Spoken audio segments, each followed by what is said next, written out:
Bonjour tout le monde, ça faisait hyper longtemps que je n'étais pas revenue sur YouTube. Je suis hyper contente de revenir. Et donc pour ce retour, j'ai pas vraiment l'envie de m'étaler sur l'absence, mais plus de passer à un tirage. Donc là, je vais te proposer des étalements, des tirages que je propose également en tirage pop, tirage flash, comme tu veux, euh, via Messenger et via WhatsApp ou en tous les cas en photo et en audio. Donc si ce tirage général te plaît, te parle, n'hésite pas à me contacter pour commander le tien. Et je vais faire ça, je pense maintenant, pour la plupart de mes tirages sur cette chaîne. En tous les cas, c'est l'envie du moment, donc au moins l'envie de partager celui-là. Donc il s'agit d'un tirage euh, pour la fin d'année. Qu'est-ce qui nous attend cette fin d'année? Donc là, ça va être un tirage général.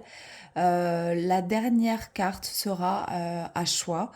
Mais pour tout le reste, on reste sur un tirage général pour tout simplement parce que le message peut quand même te parler et quand même nous parler à tous et pour te faire découvrir ce tirage fin d'année, cet étalement. Donc si tu veux le faire pour toi chez toi avec tes cartes, c'est ok aussi. Et si tu veux que ce soit moi qui le fasse, je te mettrai les infos dans la description et ainsi que mon adresse mail pour me contacter et pour réserver ce tirage. Donc on va commencer. Pour ce tirage, j'utilise le classique Rider-Waite, le classique Béline qui est toujours un vrai sniper. Et enfin, pour la dernière carte, j'utilise le Symbolone qui normalement me sert énormément.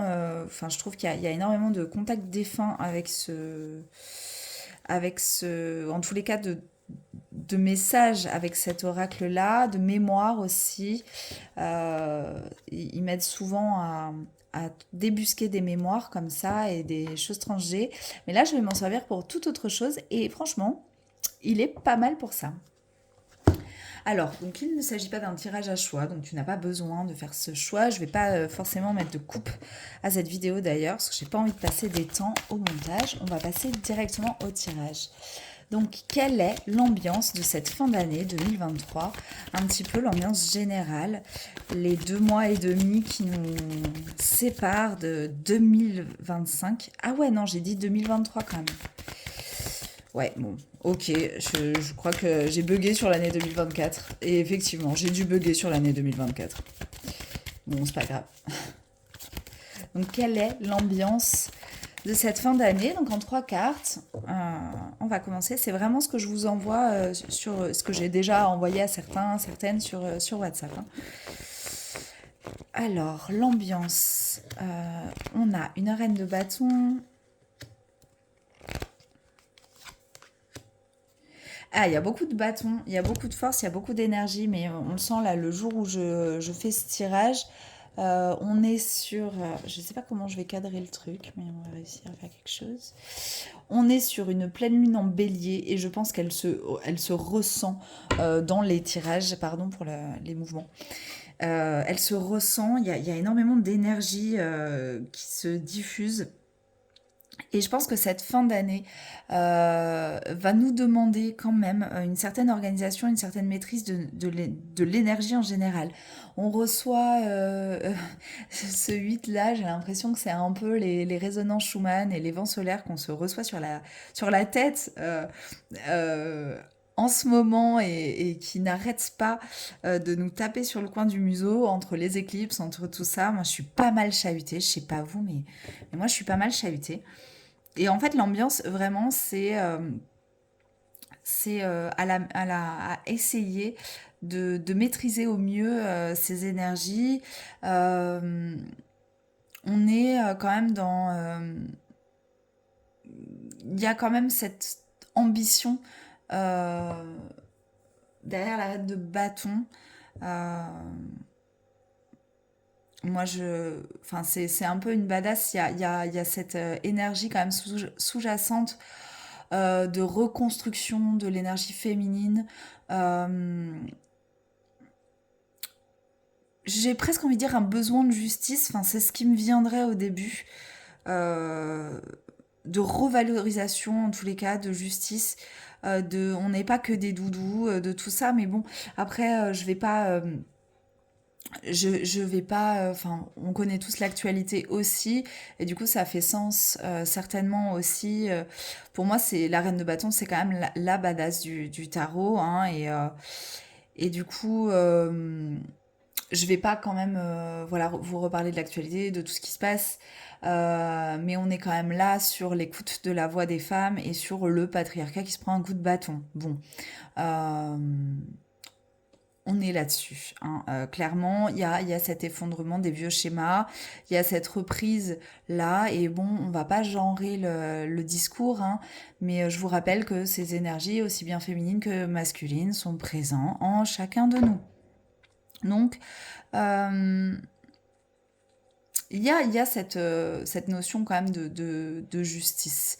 Derrière cette reine de bâton qui normalement ne m'évoque absolument jamais la justice. Mais là, c'est comme si toutes les escalades, tout ce qui va se produire, tous les coups de bâton qu'on va prendre, nous amènent quand même à une fin de cycle. C'est comme si c'était un peu un empire, comme si cette reine de bâton était en train de regarder cet empire qui s'effondre là pour repartir sur quelque chose de nouveau en 2025. Donc on est là sur cette abolition comme ça de vieux schémas.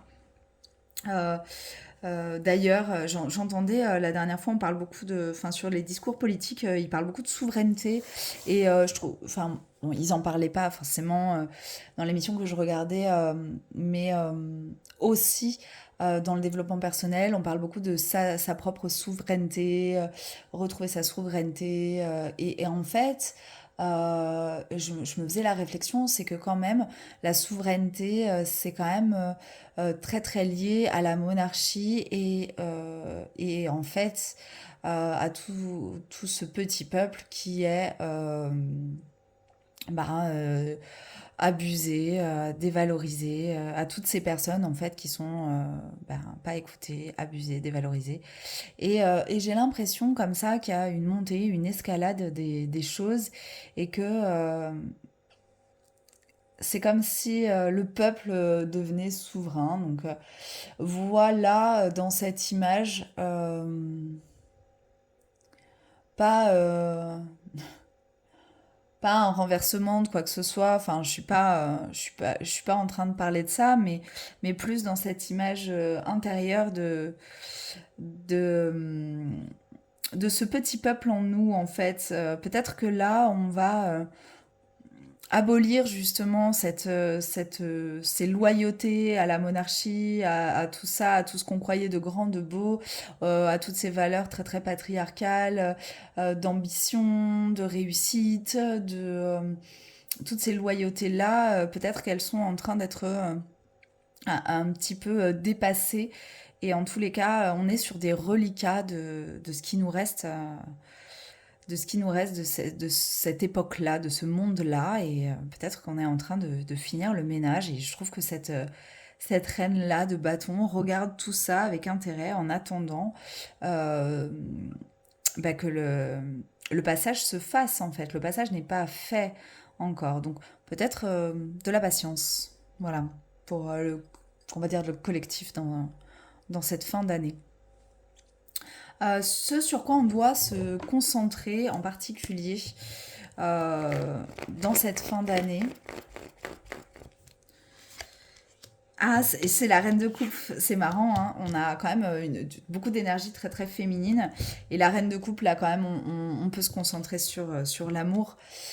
Sur l'amour, j'ai pas envie de parler d'amour inconditionnel parce que je pense que l'être humain n'en est pas capable. Mais en tous les cas, sur l'amour vrai, comme cet amour qu'on donne à nos enfants. bien que l'amour qu'on donne à nos enfants est souvent conditionnel. Mais cet amour pur-là, se concentrer en particulier sur notre état émotionnel et sur la façon dont on organise, on gère et on maîtrise nos émotions. Hein. Pour justement éviter... je la trouve quand même très nostalgique, cette reine de coupe. Et donc pour éviter peut-être d'être encore nostalgique de ce vieux monde qui s'effondre, euh, se concentrer uniquement sur notre état émotionnel pour venir impacter l'état émotionnel de tout le monde en fait. Parce que on sait bien que c'est déjà en se concentrant sur notre propre évolution, sur notre propre état, qu'on peut, comme des... Ah, j'ai une image. C'est difficile de parler avec mes images mentales, mais vous savez, quand on fait de la peinture là et qu'on met des taches d'encre, moi j'adore l'encre et qu'on met des gouttes d'eau et qu'on touche l'encre et que ça va toucher, donc ça va remplir une goutte, mais il y a une goutte qui touche à côté et paf, ça va fuser comme ça va la colorer.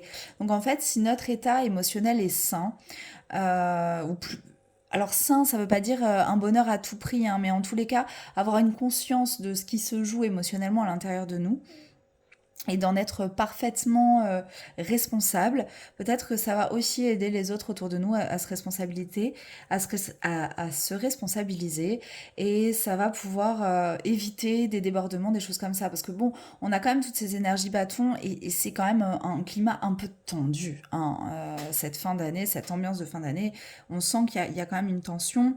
euh, et du coup, se concentrer particulièrement sur notre état émotionnel, permet peut-être, voilà, voilà, c'est la mère poule hein, du tarot, la reine de coupe, donc peut-être se chouchouter un petit peu plus aussi, voilà, nous-mêmes, et d'être notre propre mère, étant donné qu'en plus on a ce Mars en cancer là, qui va être là jusqu'en 2025 avec ses rétrogradations et tout, c'est vraiment aussi euh, mettre tout ce qu'on peut, toutes nos, on va dire notre force d'action aussi au service de notre propre maternance. Je ne sais même pas si c'est français, mais c'est ce qui me vient comme ça. Voilà. Ce qui pourrait évoluer dans le collectif, l'évolution possible pour ces derniers temps de cette année 2024, hein, je précise. Le pendu. L'évolution possible, ça serait le pendu. C'est quand même une invitation à la patience. Mais c'est le pendu, pour moi, c'est quand même celui qui inverse le regard. Et l'invitation et l'évolution possible, ça serait vraiment qu'on puisse tous changer le regard qu'on a sur les choses. Donc, sur nous-mêmes, sur les autres, et sur les événements extérieurs. Et vraiment apprendre cette gymnastique du regard et de prendre conscience qu'on n'a pas tous le même regard et qu'il n'est pas tourné dans la même direction pour tout le monde. Donc ça, c'est ce qui pourrait éventuellement évoluer, que vraiment tout le monde change de regard et adopte quand même cette position un peu plus passive aussi. Hein, ça serait plutôt pas mal, un petit peu de passivité dans ce monde de brut, je trouve. Ce qui pourrait freiner cette évolution, bon, je parle d'un tirage général, je parle bien sûr dans le monde, là en ce moment ça explose un peu dans tous les sens, mais bon, je le rappelle quand même, hein, tout ce qui se passe à l'extérieur se passe à l'intérieur. Donc c'est toujours à transposer à ce qui se passe à l'intérieur de nous. Donc comment, en fait, ce qui pourrait freiner notre évolution, et là je vais tirer une carte du Rider, et ce qui pourrait booster notre évolution. Et hop. Et on va prendre le Béline pour compléter ce qui pourrait freiner et booster cette évolution, ce regard qui change, cette passivité un peu. Laisser couler, j'entends derrière, plus laisser couler les choses au lieu de s'y accrocher. C'est très accrochant là, il y a dans le visuel. on parle pas de fluidité parce qu'il n'y a pas la tempérance, mais plus, ouais, c'est pas s'en foutre non plus parce que ça aurait peut-être été plus le fou, mais juste adopter un autre regard et avoir moins de prise sur les choses, se rendre compte de là où on vient en fait, hein, ça suffit en fait. Voilà, se nourrir un peu de ce passé-là, couper ses vieux cordons dans cette évolution possible et adopter un petit peu une posture un petit peu plus passive face aux choses, moins d'accroche. Donc, ce qui pourrait freiner donc, cette évolution, on a ce 5 de denier accompagné de l'intelligence et ce 6 de coupe accompagné de la trahison. Ah, c'est très intéressant. Dans ce qui pourrait freiner, donc ce 5 de denier avec l'intelligence, c'est vraiment ce qui pourrait freiner, c'est de croire que c'est pas possible en fait, euh, de pas avoir l'espoir en fait, de s'accrocher trop à ce qu'on connaît déjà, à ce qu'on a déjà interprété, à ce qu'on a déjà analyser d'une situation et les attentes qu'on a déjà posées sur n'importe quelle situation. On peut bien évidemment traverser des difficultés dans le couple, des difficultés dans la famille, des difficultés, tout ça. Des accrochages avec notre compagnon, des accrochages avec nos enfants, des accrochages avec notre ex qu'on déteste, et machin, on a envie de s'accrocher comme ça, limite on a envie de se venger, mais justement c'est l'invitation à ne pas le faire. Euh, et du coup, en fait, la- ce qui pourrait freiner vraiment cette évolution, c'est de croire que de toute façon, euh, ça changera rien. Et de pas voir qu'au fond, au final, il y a toujours une porte de sortie, une porte lumineuse, quelque chose qui va nous sortir de ce conditionnement-là. De croire que ce monde décadent, pour reprendre Iéna, on peut rien faire, baisser les bras. Parce qu'on a déjà tout vu, tout vécu, tout expérimenté, c'est absolument juste l'inverse de l'invitation du pendu qui nous invite à regarder à l'envers les choses dans un autre sens. Hein. Et ce qui pourrait booster donc l'évolution, cette évolution-là, cette passivité, et ben justement, alors avec le chat noir de la trahison, qui est un de mes préférés, parce que j'adore ce petit chat, moi je le trouve trop mignon, avec ses yeux, on dirait qu'il est tout halluciné là. Euh, y a cette carte de profonde amitié, un peu candide, de don, de générosité. On parle pas ici de charité, on parle vraiment de don du cœur. Euh, on est encore sur cette vibe reine de couple là, très doudou. Ces enfants qui s'offrent des fleurs. Ça serait peut-être ce qui pourrait booster cette évolution. Ça serait peut-être justement de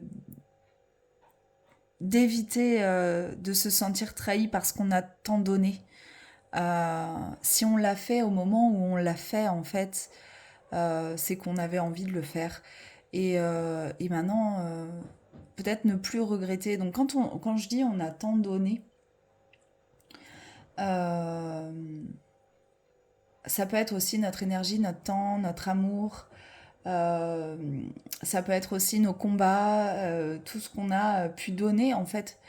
Euh, Ne pas se sentir trahi parce que ça s'arrête, ne pas se sentir trahi parce qu'on a cru, ne pas se sentir trahi parce qu'on a donné, mais juste se dire ben parce qu'on a donné, on avait envie de donner en fait, et maintenant euh, que ça s'effondre, euh, et ben on peut continuer à donner, mais autrement, à d'autres personnes, à soi-même.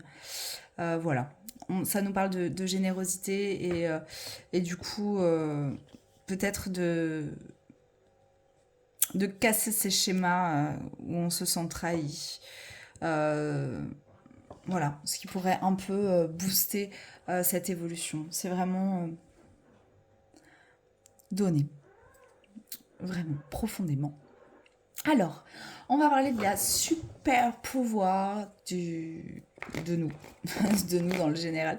C'est bizarre de le faire en général, alors que je viens de le faire pour des particuliers. Je sais pas du tout si c'est bien cadré. Je pense que absolument pas. Vous voyez pas toutes les cartes. Comment on fait? Comme ça? Hop. Ah ouais, c'est mieux, hein. Donc, ce qui pourrait être le super pouvoir.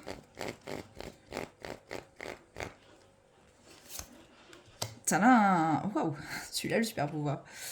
Et ce qui pourrait être un petit peu la faiblesse de cette fin d'année, dans le général. Oh, super. On a de l'épée là, hein. Donc que ce soit le super pouvoir ou que ce soit la faiblesse, attention à nos façons de penser. Euh, alors, ce qui pourrait être le super pouvoir, c'est quand même, je pense, la force de nos rêves. Ce qui se passe dans l'ombre, ce qui se passe quand on met nos pensées en sommeil, justement. Ce qui se passe quand on n'est pas dans l'action.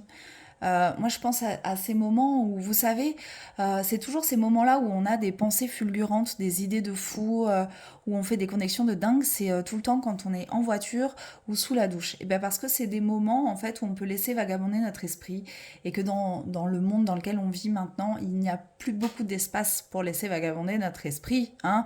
Je pense bien évidemment à toutes les sollicitations intellectuelles que nous avons toute la journée. Euh, et ben justement, donc c'est ce moment un peu méditatif qui est notre super pouvoir. Et c'est tout ce qu'on peut, tout le jus qu'on peut retirer de ces prises de conscience-là, de ces rêves. Donc notez vos rêves en fait, là, hein. Ça pourrait être un super pouvoir. Il y a voilà, tout ce qui se passe quand on n'est pas dans l'action, tout ce qui se passe quand on n'est pas dans le faire, tout ce qui se passe quand on n'est pas dans l'attente, tout ce qui se passe quand on est endormi sont nos super pouvoirs. Et du coup, ce qu'on pourrait aussi, je pense à toutes ces personnes qui ont ces capacités de médium ou d'entre-deux mondes, là, ces personnes qui canalisent tout ça, et je pense que tout le monde en est plus ou moins capable. Euh, voilà, tous ces petits messages là qui nous viennent, on ne sait où, qui sont pas construits par nos pensées, peuvent nous aider justement à inverser notre vision des choses, du monde, à ne plus s'accrocher, à ne plus s'agripper euh, aux choses qui nous tiraillent. Voilà, la faiblesse maintenant, c'est peut-être un petit peu se fourvoyer. On revient un peu là-dessus aussi, hein, à croire que moi, c'est cette carte de victimisation un peu. Et là, bon, avec ce vol d'épée, là, moi, c'est le voleur. Et c'est la capacité qu'on a à s'auto-manipuler, on va dire. Euh, à croire, à se laisser bercer par la douce voix intérieure en nous disant que j'ai envie de dire que tout. Bon, moi je me répète souvent ça, hein, non, mais je sais très bien que tout va aller et tout ira. Mais c'est pas si on se met pas un coup de pied aux fesses, il se passera rien non plus, quoi. Donc ne pas se laisser bercer, en fait, ni berner par le chant des sirènes, en fait. Et la faiblesse, ça pourrait être ça, de croire au chant des sirènes. Et peut-être que justement, avec cette abolition comme ça de nos loyautés, de cette ancienne souveraineté, euh, va se renforcer de plus en plus. Les gourous, les choses, les gens qui font croire des choses et qui chantent comme des sirènes pour nous attirer dans leur filet. Ces gens-là qui ont cette capacité à manipuler, tout ça, tout ça. Peut-être que nous serons des proies plus faciles lors de cette fin d'année.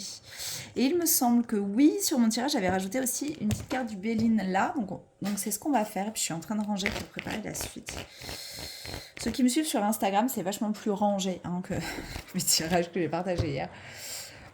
J'avais testé le tirage sur moi avant. Donc sur moi c'est brouillon, on s'en fiche. Donc allez, le super pouvoir. Qu'est-ce qu'il nous donne? Ah, l'infortune, c'est marrant quand même. Et la faiblesse, la famille. Oh là, alors la famille. Dans la faiblesse, ça retombe. C'est la 3e fois. Donc sur 2 clientes et sur le tirage général. Donc c'est une grosse vibe. En même temps, bah pareil, toujours ce Mars en cancer, je pense que... Voilà. Donc, sur la faiblesse avec ce 4 d'épée qui est dans le...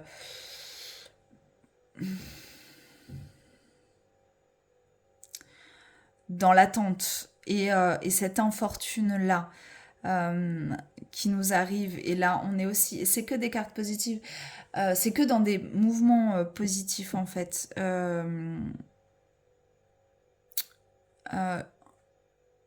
L'infortune, je dirais pas que c'est un super pouvoir, mais en tous les cas, les leçons qu'on a, vous voyez que cette femme est quand même tournée vers le passé.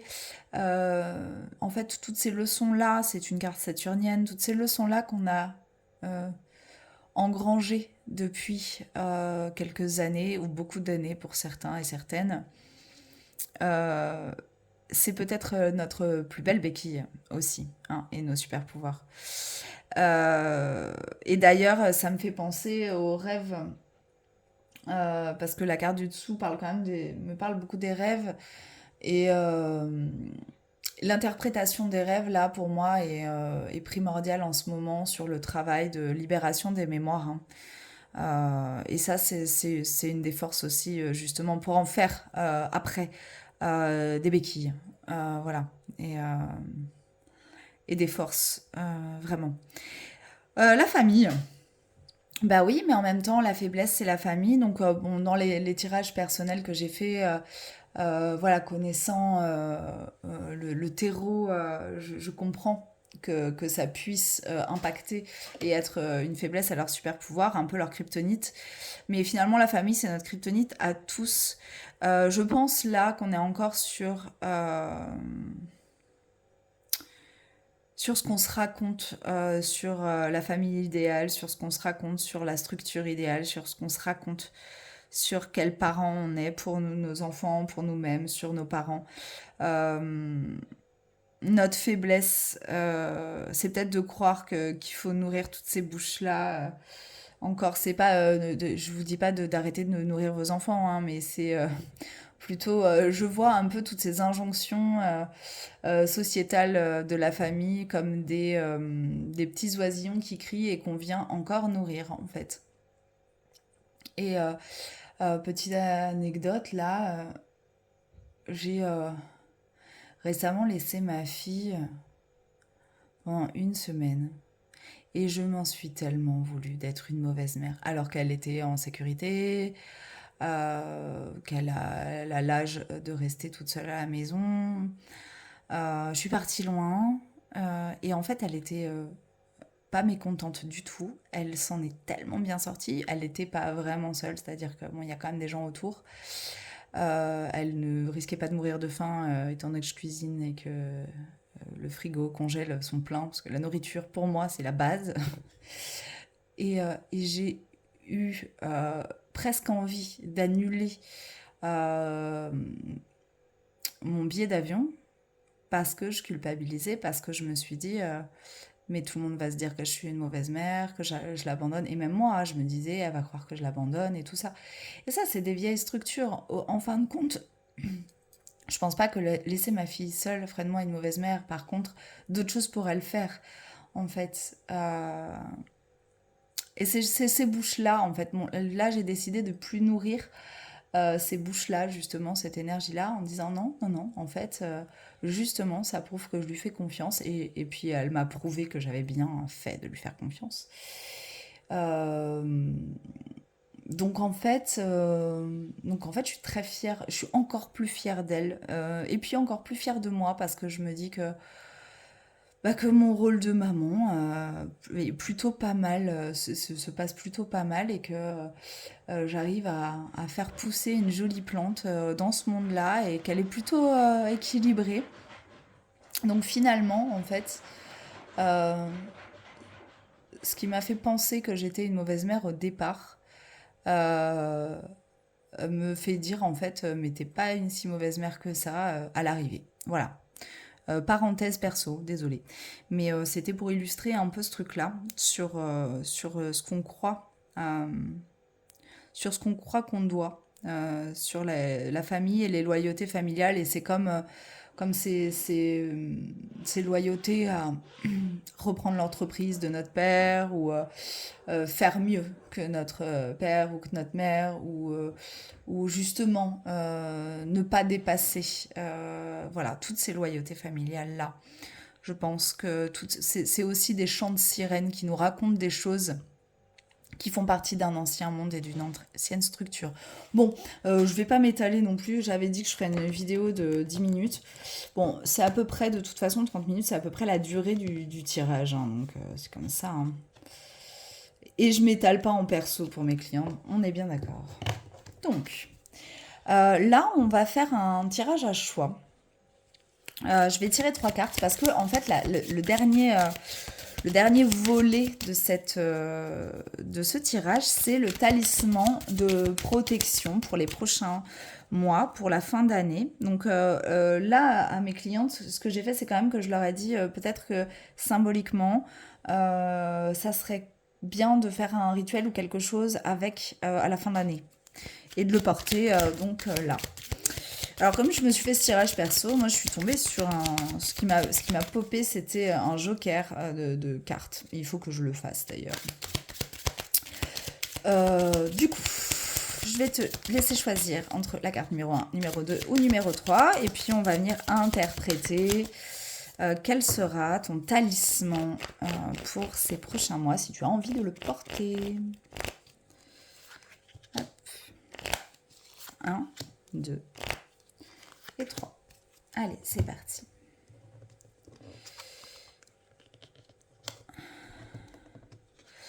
Talisman numéro 1, tu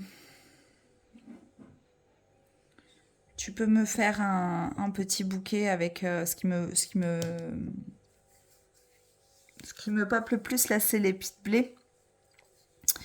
Alors, il y a du blé sauvage, hein, enfin c'est de l'épeautre d'ailleurs, mais c'est du vieux blé, hein, que tu peux ramasser dans les champs, puis tu t'en gardes un dans un petit mouchoir dans ta poche, hein, et puis il te portera bonheur, et puis peut-être que même il te portera de l'argent, parce que le blé, c'est lié à l'argent. Bah oui, hein, c'est du blé. Numéro 2. Ben un calice, hein, ma foi. Essaye de trouver une coupe, un calice. Alors, euh, c'est marrant. Non, c'est pas un calice, c'est pas une coupe, c'est un dé à coudre. Mettre un dé à... Alors, me demande pas pourquoi. Hein. Et ça me vient comme pour les rituels. Me demande pas pourquoi. Porte-bonheur de ces prochains mois jusqu'au 31 décembre. Mettre un dé à coudre dans sa poche. Et puis en faire quelque chose après. Peut-être boire une coupette de champagne avec ou sans alcool. Enfin, sans alcool d'ailleurs. L'alcool est dangereux pour la santé. Machin, l'abus. L'alcool tout court. Et ben, voilà, peut-être trinquer avec son dé à coudre le jour du 31, je ne sais pas, mais mets un dé à coudre dans ta poche. Et là, eh ben, une plume. La première plume que tu trouves. Ça sera ton porte-bonheur. Voilà. C'est aussi simple que ça. Talisman porte-bonheur. Pour ces talismans-là, et puis en général, quand je tire les cartes, c'est des jeux de cartes que je connais, mais il y a toujours un détail qui m'accroche en premier, et en fonction du tirage, c'est jamais la même chose, en fait, en fonction des personnes, en fonction du tirage. D'ailleurs, le Symbolone, je l'ai acheté en version anglaise et je ne connais absolument pas la signification des cartes.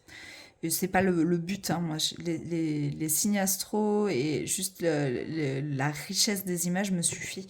Soit à créer des rituels, souvent pour les rituels, j'utilise le Béline quand même. Soit à trouver des talismans, des choses comme ça. Et de toute façon, quand je tire les cartes, en général, un élément m'attire et c'est là où je dénoue le fil. Donc là, voilà, tu as les éléments qui m'ont attiré instinctivement.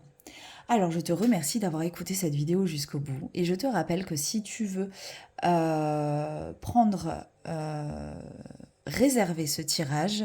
C'est un tirage que j'envoie via WhatsApp la plupart du temps, mais si tu n'as pas WhatsApp, on peut s'arranger sur Instagram, Messenger, où tu veux.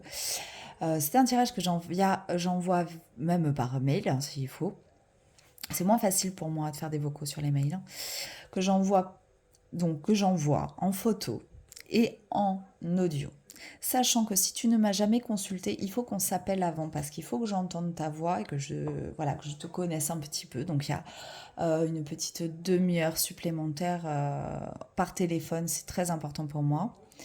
Et ensuite, je t'envoie le tirage et ce tirage est à 30 euros, donc petit prix. Ça va être ces tirages flash que j'ai toujours fait, hein, mais que là j'ai envie de mettre en place. Donc il sera disponible jusqu'à ce que je refasse un tirage flash sur YouTube. Voilà, en gros. Et là, vous entendez les voisins parler. Super. Euh, du coup, je vais vous laisser hein, parce que les voisins sonnent l'arrêt du tirage. Je vous remercie de votre attention. Euh, je vous fais des bisous et je vous dis à très vite. Ciao, ciao.